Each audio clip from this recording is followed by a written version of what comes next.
Muy buenas tardes, bienvenidos de nuevo a Negocios Televisión, bienvenidos a este espacio de las noticias del día, mirando a la última hora pendientes de la venganza de Rusia contra Ucrania. Enseguida les contamos el ataque salvaje que califica Volodymyr Zelensky, les contamos también la última hora en torno al ataque del pasado domingo con Ucrania que confirma la destrucción de 41 bombarderos. Enseguida miramos a estas cifras, miramos a las declaraciones por parte del SBU, pero también miramos a Donald Trump. Les contamos la alerta en Estados Unidos, esta emboscada, esta nueva era de la guerra que se hable tras el ataque con drones del pasado fin de semana.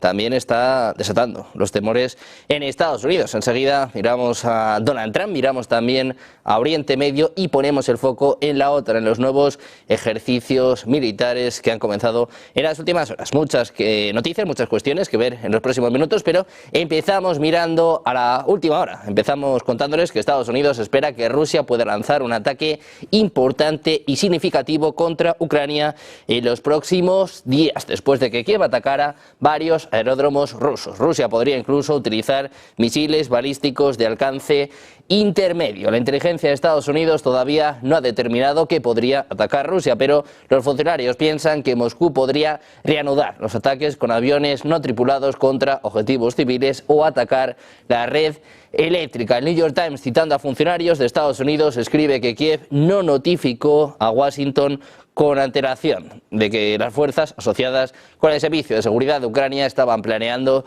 este ataque. Un representante del Pentágono también dijo a la publicación que este reciente ataque de Ucrania demostró que Kiev es capaz de atacar casi cualquier punto del territorio ruso. Varios funcionarios de inteligencia de Estados Unidos y europeos dijeron a New York Times que cerca de 20 aviones estratégicos rusos posiblemente fueron destruidos o gravemente dañados. Según ellos, las pérdidas de Rusia incluyen 6 bombarderos estratégicos de largo alcance y 4 aviones Tu-22M. Los funcionarios de Estados Unidos esperan una importante reacción vengativa y de represalia de Rusia contra Ucrania. En este sentido, les contamos que bombarderos que Rusia quizá nunca reconstruya una flota destrozada que podría obligar a Moscú a replantearse sus ataques a Ucrania ha tenido lugar tras el ataque del pasado domingo. Ataques profundos al suelo ruso que revelan el precio de una guerra prolongada. Según Financial Times, las imágenes satelitales y las evaluaciones de expertos hacen evidentes los costes del ataque con drones del fin de semana en Ucrania. También lo hace la escala de la operación, la audacia de Ucrania, que durante 18 meses ha conspirado para ocultar estos drones en camiones para atacar aeródromos militares a miles de kilómetros de Kiev. Ha tenido en gran medida la misma contrapartida en el daño material causado a la fuerza de bombarderos de Rusia, aunque el efecto sobre la capacidad nuclear de Rusia posiblemente no sea sustancial en el momento, seguramente sea limitado. Se espera que este ataque afecte a las operaciones diarias en Ucrania. Tal vez lo más importante para Kiev es que Ucrania también pudo demostrar en vísperas de las negociaciones en Estambul que es capaz de cambiar la dinámica en el campo de batalla, obligando al Kremlin a aceptar una nueva realidad en la que los objetivos en lo profundo de su territorio se vuelven vulnerables incluso sin el uso de las armas occidentales, algo que también está en tela de juicio.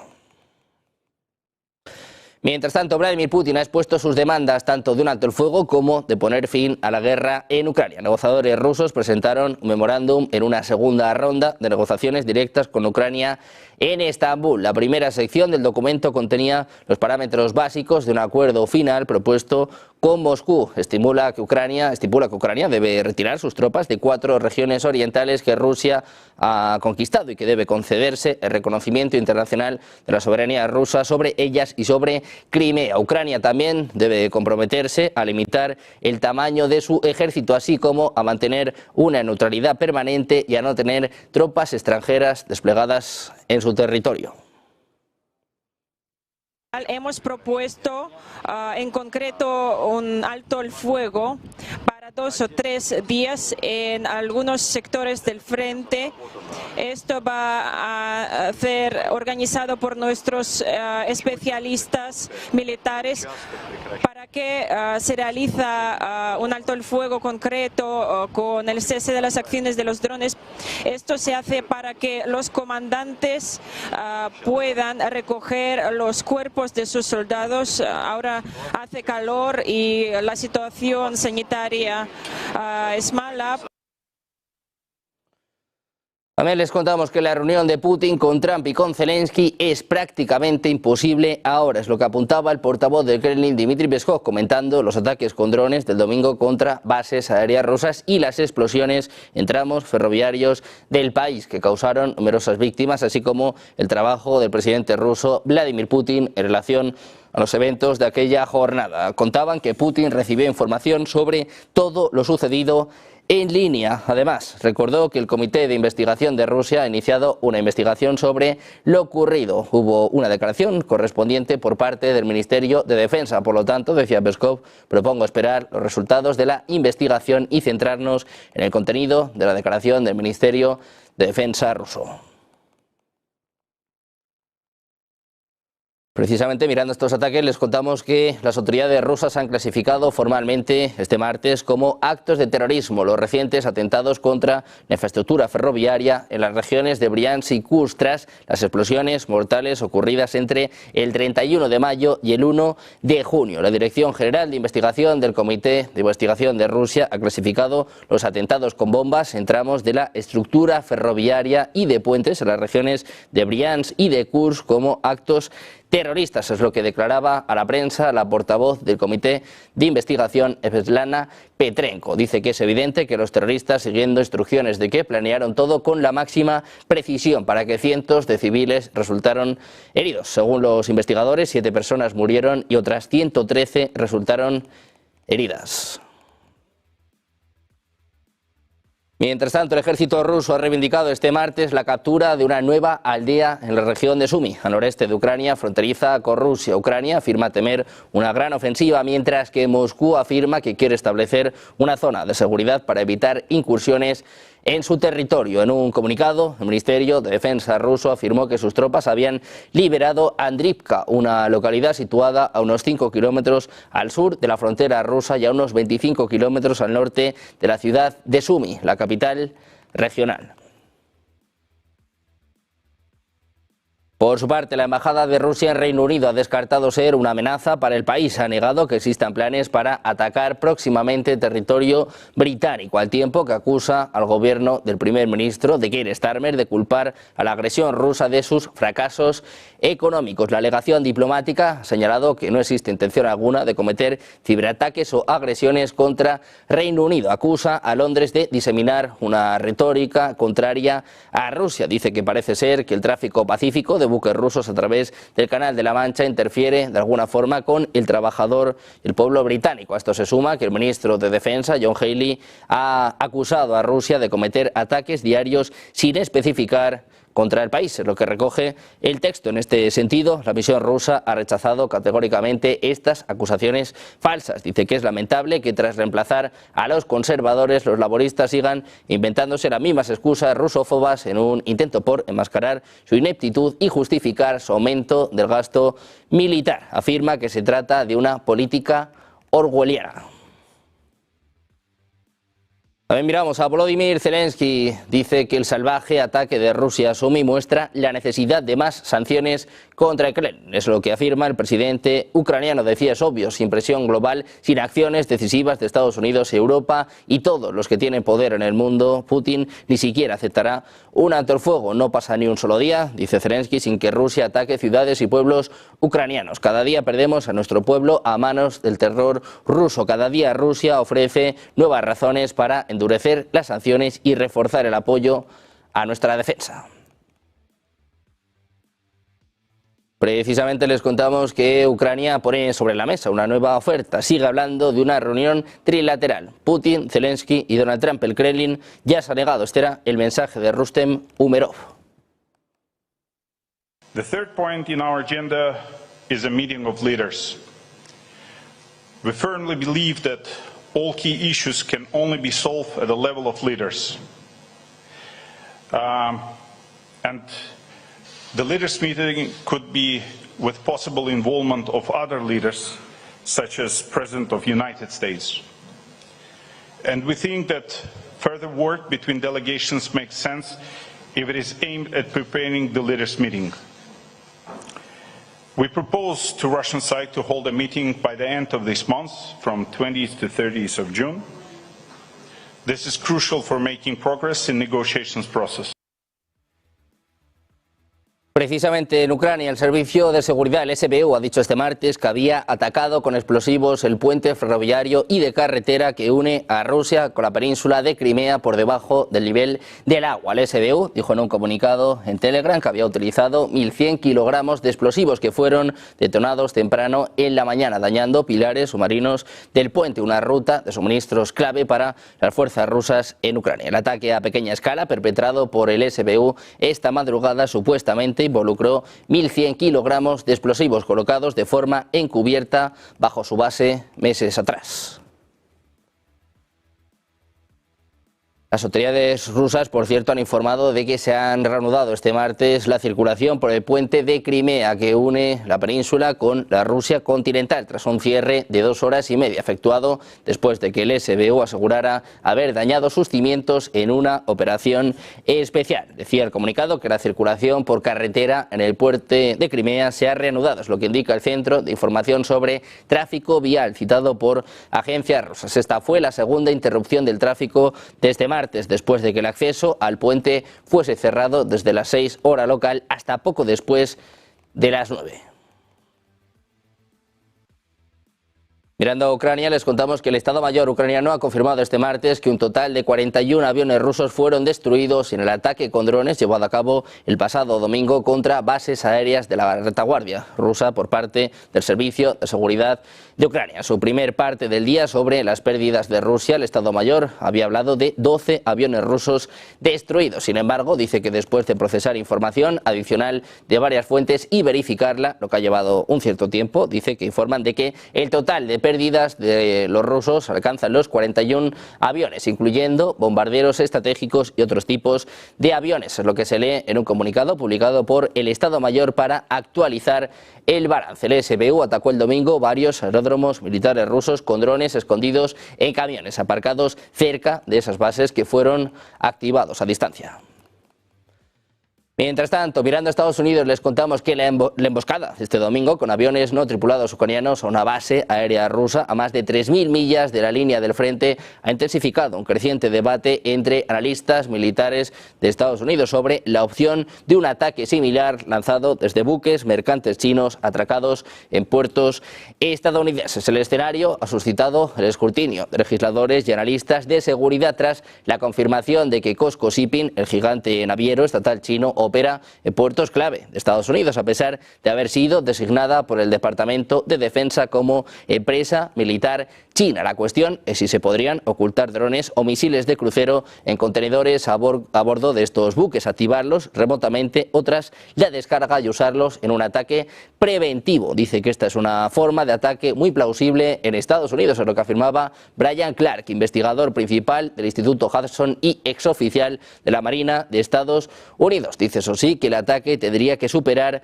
varios obstáculos. Los drones necesitan salir del contenedor y eso es difícil de controlar a bordo de un barco. El enfoque más viable sería desplegar los drones desde un contenedor una vez descargado y trasladarlo en un camión. Les contamos además que la paciencia del presidente de Estados Unidos, Donald Trump, se está agotando en cuanto a la opción de resolver el conflicto en Ucrania. Es lo que declaraba el embajador de Estados Unidos en Turquía, Thomas Barrack. Resaltaba el papel que desempeña Trump en aportar una solución pacífica a la crisis en Ucrania. Dijo que no puede hablar en nombre de Trump, pero comentaba las recientes propuestas de Ankara para celebrar una reunión cuadrilateral entre líderes de Rusia, Estados Unidos, Ucrania y Turquía. Decía que esta reunión debe ser significativa, que las decisiones que se tomen deben ser efectivas y se garantice la seguridad. Indicaba que Trump ha llegado al fin de su paciencia y que en general no se puede decir que sea una persona muy paciente.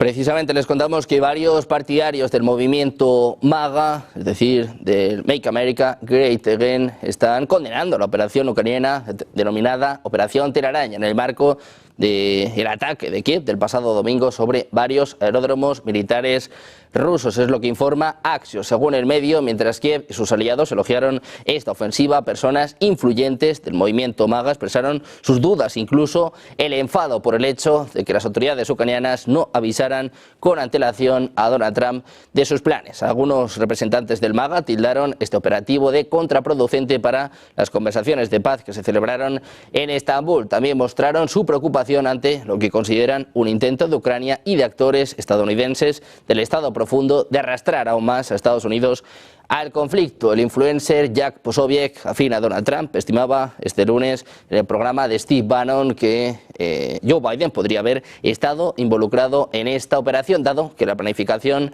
comenzó hace 18 meses. También les contamos que Donald Trump está investigando los indultos otorgados por parte del expresidente Joe Biden, investigados por el Departamento de Justicia. Ed Martin, abogado de indultos del Departamento de Justicia, envió un correo electrónico al personal para decir que esta investigación va a explorar la competencia de Biden y si la gente estaba aprovechándose de él mediante el uso de AutoPen u otros medios. Es lo que informa la agencia Reuters. La investigación se centra en la concesión de indultos por parte de Biden a 5 miembros de su familia, también a su hijo Hunter Biden, que se declaró culpable de infracciones fiscales y fue condenado por cargos relacionados con armas de fuego. Además, Biden conmutó las sentencias de muerte de 37 reclusos federales, convirtiendo sus sentencias en cadena perpetua. También les contábamos que el borrador del acuerdo nuclear presentado por Estados Unidos e Irán este fin de semana permitía un enriquecimiento restringido de uranio a bajos niveles dentro del territorio iraní por un tiempo indeterminado. Contradice declaraciones recientes de altos funcionarios. Según el plan presentado por Steve Witkoff, la capacidad de enriquecimiento de urán se limitaría a niveles de uso civil. Irán debería reducir temporalmente sus niveles de enriquecimiento al 3% y sus plantas subterráneas de enriquecimiento deberían cesar sus operaciones durante un plazo acordado mutuamente. Irán ha enfatizado que no aceptará ningún acuerdo que prohíba el enriquecimiento para fines civiles, una postura no negociable que entra en conflicto con la posición pública de Estados Unidos. O un Donald Trump que también ha dicho que el ejército de Estados Unidos se encuentra actualmente en su nivel más fuerte jamás alcanzado, citando una tasa de acumulación de armas sin precedentes. Decía: acabo de tener una excelente conversación con nuestros líderes militares. Son las fuerzas armadas más fuertes que hemos tenido, incluyendo el hecho de que estamos acumulando armas a un ritmo nunca antes visto, es lo que apuntaba en un mensaje en Truth Social. Eso sí, con un matiz, decía que esperaba que nunca tuvieran que usarlas. Una semana que también va a estar marcada por la llamada entre Donald Trump y Xi Jinping. Les informábamos hace apenas unos minutos de que se espera esta llamada para el viernes. Fuentes de la Casa Blanca lo confirmaban. Vamos a escuchar a Caroline Leavitt. Este era el mensaje por parte de la portavoz. Well, sure. She asked about the potential call with President Xi. I can confirm that the two leaders will likely talk this week. And as always, when there are foreign leader calls, we will provide a readout of those calls. So we'll see you guys later. Thank you. Pendientes de Estados Unidos de esta llamada entre Trump y Xi Jinping, mirando también a los ejercicios navales de la OTAN, también el caos con nuevos pedidos sobre aumentar el gasto en defensa. Hacemos una pausa, 2 minutos, sigue la información en Negocios Televisión.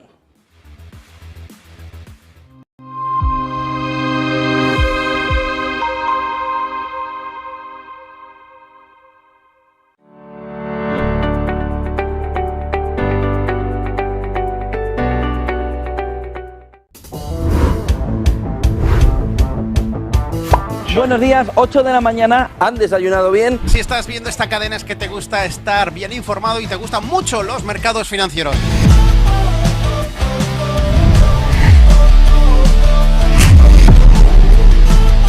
No, pero no critiquéis. Aquí vemos todo lo contrario. Os oía todos los días. Esto lo hacen estupendamente.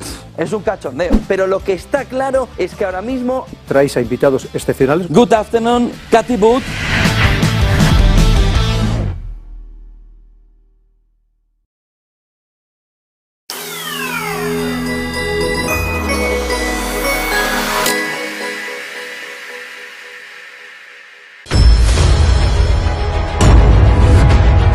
desde Negocios TV en el piso de la Bolsa de Nueva York. Negocios Televisión es el primer canal de España y de información económica que ya está aquí. Es un sueño realizado para el equipo.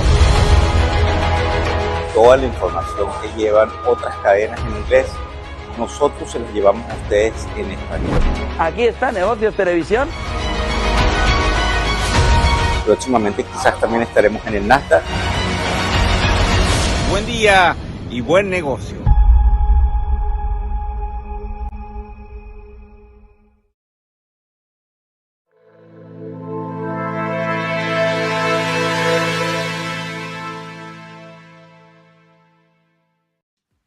Ya estamos de vuelta en Negocios Televisión, seguimos pendientes de la última hora mirando al conflicto en Ucrania, pero también mirando a la postura de la OTAN. Les contamos que está solicitando a los países europeos miembros de la alianza que quintupliquen sus fuerzas de defensa aérea terrestre en respuesta a la supuesta amenaza de Rusia, es lo que informa la agencia Bloomberg citando a sus fuentes. Según ellos, este tema se va a debatir en una reunión de ministros de defensa de los países de la OTAN en Bruselas el próximo 5 de junio. Las fuentes señalaron que quintuplicar la capacidad de defensa aérea será un objetivo común para los miembros europeos de la OTAN, pero los indicadores finales variarán según el país. El plazo para la implementación de estas medidas todavía no se ha especificado.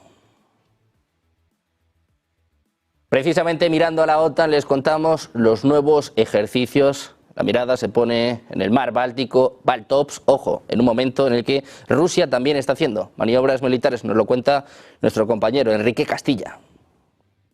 Impresionantes imágenes de los buques de guerra que están participando estos días ya en el ejercicio de Baltops de la OTAN, Sergio, que está siendo liderado por Estados Unidos en el mar Báltico. Se trata de uno de los ejercicios navales más grandes de la OTAN en dicha ubicación desde que comenzaran por entonces en 1971. Aparte de buques de guerra, también participan 90 aviones y 9.000 soldados de 17 naciones. Según la OTAN, el objetivo de esta actividad militar no es otra que mejorar las capacidades conjuntas en operaciones marítimas, en defensa submarina y en defensa aérea. Hasta el 20 de junio de este mes tendrán lugar este ejercicio a gran escala de las fuerzas militares que conforman la OTAN. Bueno, pendientes de estos ejercicios de la OTAN, muchas gracias Enrique por esta última hora. Vamos a mirar precisamente uno de los países involucrados. Miramos al primer ministro británico Keir Starmer. Dijo que su gobierno estaba poniendo al país en preparación para la guerra, revelando los resultados de una revisión de defensa estratégica. Reino Unido anunciaba la construcción de 12 submarinos nucleares para enfrentar las nuevas amenazas. Starmer publicaba una nueva estrategia de defensa que duplicará el número de sumergibles atómicos y que pretende poner al país en proceso de preparación para la guerra. We are moving to warfighting readiness as the central purpose of our armed forces. When we are being directly threatened by states with advanced military forces, the most effective way to deter them is to be ready. And frankly, to show them that we're ready, to deliver peace through strength. Now, Britain has the finest servicemen and women in the world. Precisamente la Unión Europea ha criticado la propuesta de Trump de duplicar los aranceles al acero al 50%, advirtiendo que esta medida podría socavar las negociaciones en curso con Estados Unidos. Die Amerikaner einen Zollkrieg vom Zaun gebrochen haben, der es in sich hat. Das heißt, wir sind mittendrin oder am Anfang von schweren Krisen, die Sie beschrieben haben. Und es wird sich zeigen. Ich bin der festen Überzeugung, dass Europa die richtige Antwort ist. Denn niemals kann ein Mitgliedstaat alleine diese Krisen überwinden oder diese Krisen meistern. Aber wir zusammen, wir sind deutlich mehr als nur die Summe 27 Mitgliedstaaten. Wir können zusammen Berge versetzen. Und das ist das, worauf ich setze und wo ich meine ganze Kraft einsetzen werde, um das auch zu erreichen. Por su parte, la secretaria de prensa de la Casa Blanca, Caroline Leavitt, mostraba su esperanza en llegar a un pacto comercial con la Unión Europea. We are seeing that they are negotiating in good faith with our delegation, so we remain hopeful and optimistic that a deal can be struck with the European Union. As you know, we are in discussions with many other countries around the world as well, who understand the need to cut a good deal with this president and the administration. And Secretary Bessent and Secretary Lutnick, Ambassador Greer continue to work around the clock on this.